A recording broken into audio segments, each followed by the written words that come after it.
adobo. Sige, pansit na rin. Take out na lang lahat. Neng, baka may gusto ka pa. Bahala na po kaya. Sige. Padagdag na lang ako ng 2 itlog. Dagdagan mo naman, te.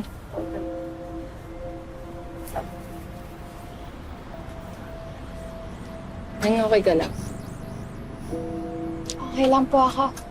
Salamat po sa pagbisita niyo sa akin, ha. Baba, dito lang naman kami palagi. Kaya ang ate Banin nasa... Pumarakit po para po sa gamot ni tatay. Okay na ba siya sa lahat ng mga nangyari? Kailangan pong kumayo, eh. Sa bagay, ganyan tayong mga mahihirap, hindi pwedeng mag-inarte, no? Bawal mag-imot-imot, bawal yung maglungkot-lungkutan. Kailangan talaga dahil magugutom tayo.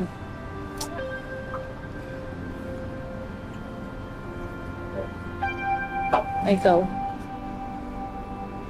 Kamusta ka na? Pinipilit ko pa rin pong pumangon.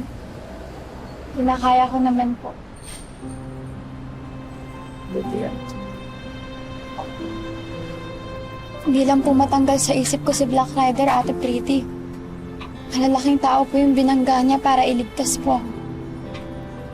Sana naman po hindi siya masaktan habang nililigtas niya yung mga katulad ko.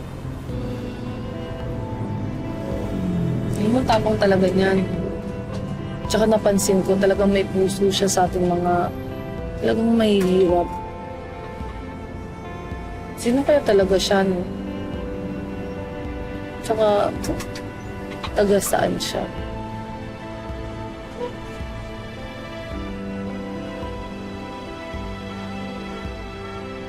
O, yaan mo na nga siya.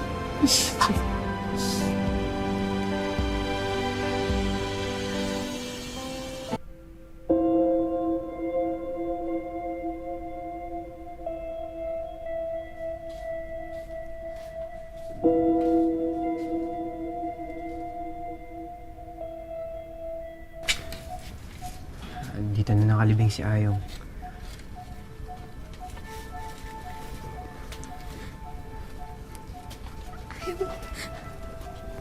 Ayong, sorry. Hindi kita natulungan. Kung may nagawa lang sana ako, sana hindi ka nadamay. Sana hindi ka nasama sa paglungkot sa akin. Tawarin mo ako, Ayong.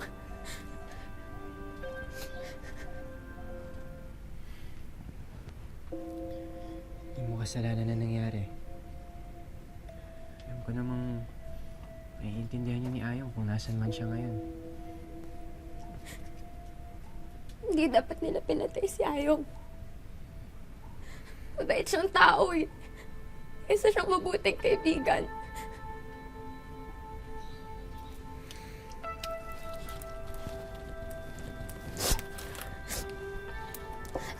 Habang buhay kong dadalhin yung pagkabatay niya.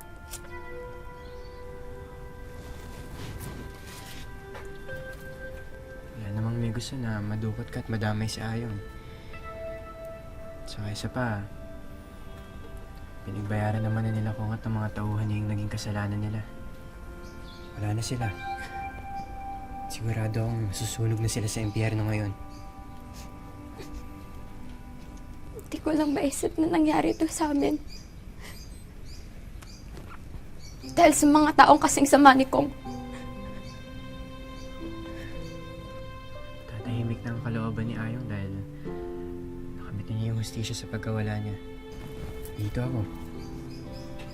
Dito kami para sa'yo. Makabangon ka rin.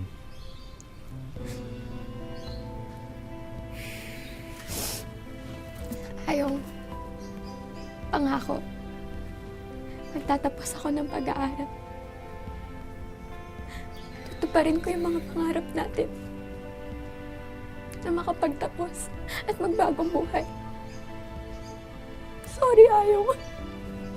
Sorry.